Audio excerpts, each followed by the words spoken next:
Well, welcome back to another edition of Edgar Allan's Magic the Poor Man's Way. Today we're playing a mono black standard deck for ranked play. And the deck I'm playing today, which took about 8 months to build, since I didn't have a lot of these cards, it took quite a while to actually put this deck together. And it's still a work in progress, so I add cards and take cards away as I can get different cards. But the deck is your basic mono black, featuring Bloodthirsty and the Starscape Cleric. But in the one drop position, we have a common, which is Grim Babble. And when this artifact enters, target creature an opponent controls gets a -2/2 until the end of turn. It also, for 3, you can sacrifice it and you can surveil 2. Comes in handy. Needed a one drop to defend against creatures since I didn't have a one drop creature in this deck. So that's why he's in there. It's cheap. It only costs 1 common, and I run 3 of those. And then in the 2-drop positions, there's quite a lot of cards in the 2-drop position, and you can unfortunately get trapped in that mode where, all you're doing is pulling 2-drops. So we have the bat, of course, the Deep Cavern Bat. Hopefully we can play on turn 2. Take whatever card we can get, see what the opponent's up to, so we can kind of plan better. And one of my favorite cards is Nowhere to Run. It's a flash enchantment.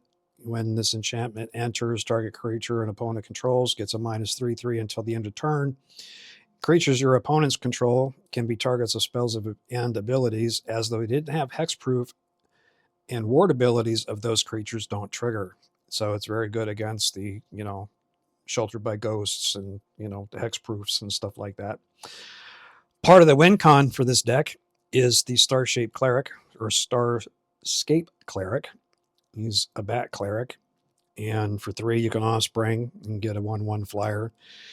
The only bummer about this card is you can't block, but whenever you gain life, each opponent loses 1 life, and that's part of the win con with the Bloodthirsty Conqueror.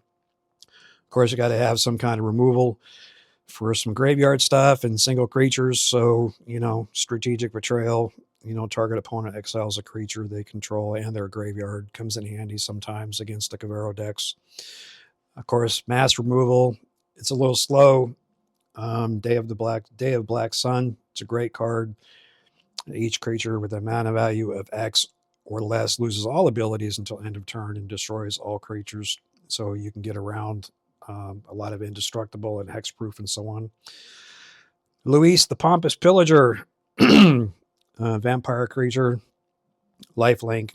And when Lewis enters, you can put 1/1 counters on him. And when he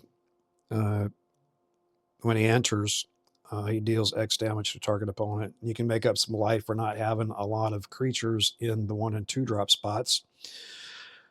In the 3 drop spot, we have instant removal. I was using Bitter Triumph in here, but discarding a card in this deck is not really, the best thing. And paying 3 life to kill something 4 times, if you're running 4 of them, doesn't really work. So Hero's Downfall is a 3-drop, and it destroys a target creature or planeswalker. Comes in handy. And yeah, you got to wait till turn 3, but it plays better by having it in the 3 spot and not in the 2 spot, because that 2 spot just floods if you have way too many cards, which this deck still has too many 2-drops in there. And then we're playing, if I can pronounce this properly, the Karzai Revenant. He's a flying vampire. He's got Death Touch and Lifelink and Renew. So if he goes on the battlefield and dies, he goes into the graveyard. And for 3, you can give another creature Death Touch and a lifelink counter, which comes in handy sometimes on this deck. Now, the newest addition to this deck is the Furdok Core, and he's a kindred artifact, and he's a shapeshifter. I saw this played in a different deck, especially when it's used with another card in the deck on Holy Annex. If you don't have a demon on the field, you're getting pinged. And with this on the deck or on the field,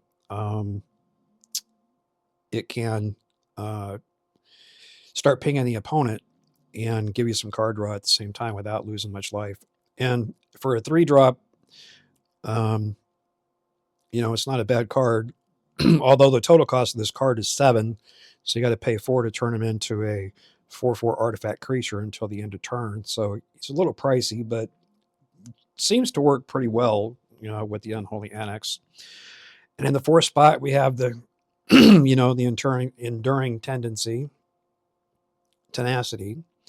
Whenever you gain life, target opponent loses that much life, and when he dies, if he was a creature, it returns to the battlefield under your control, and it's an enchantment.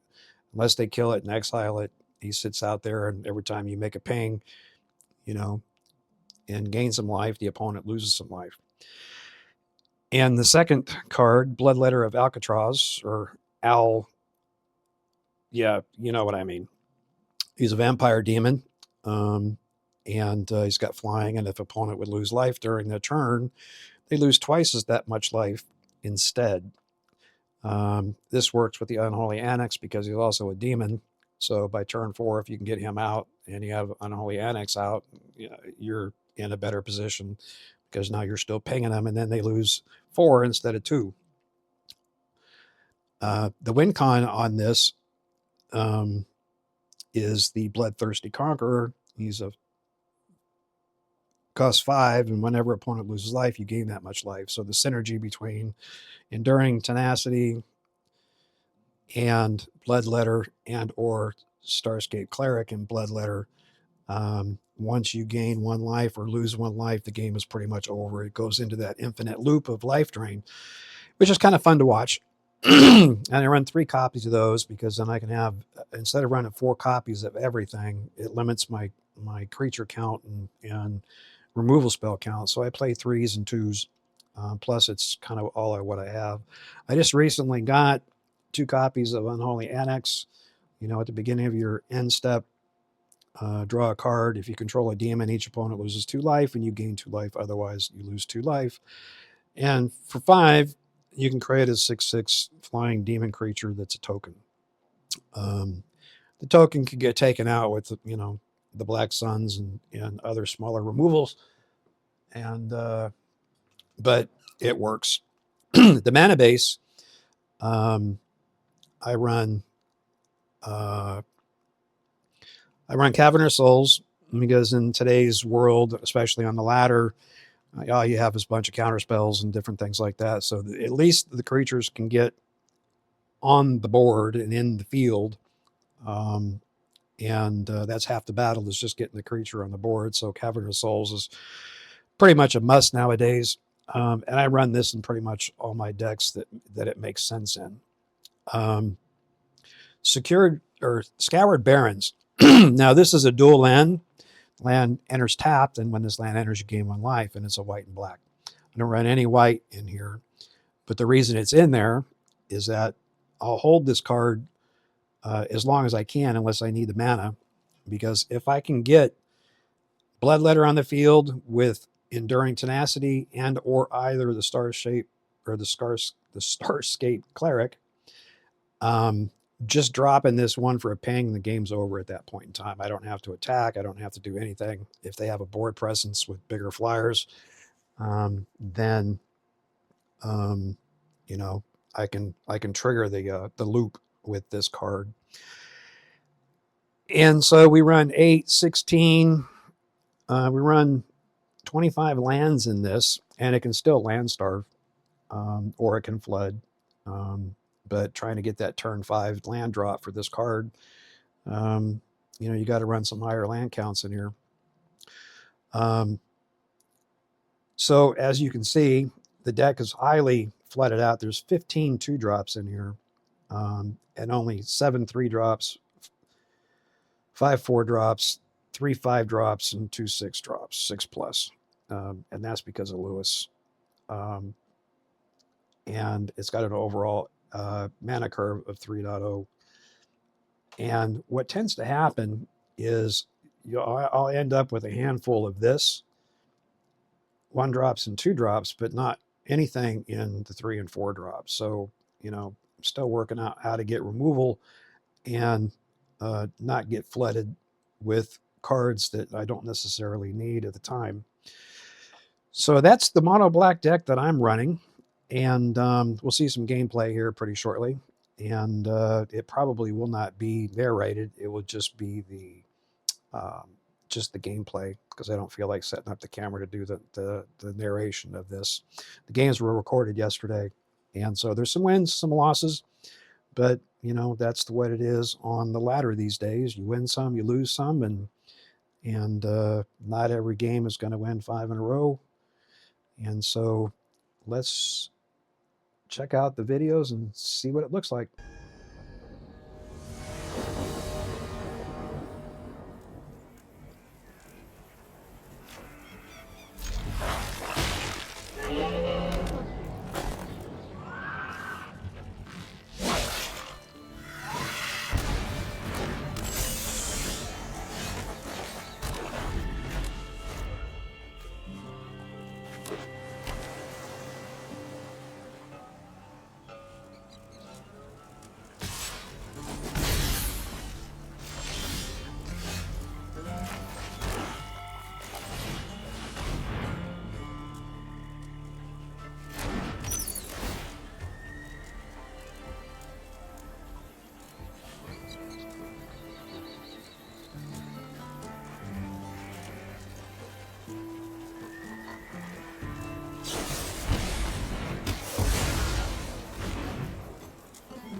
Give it our all.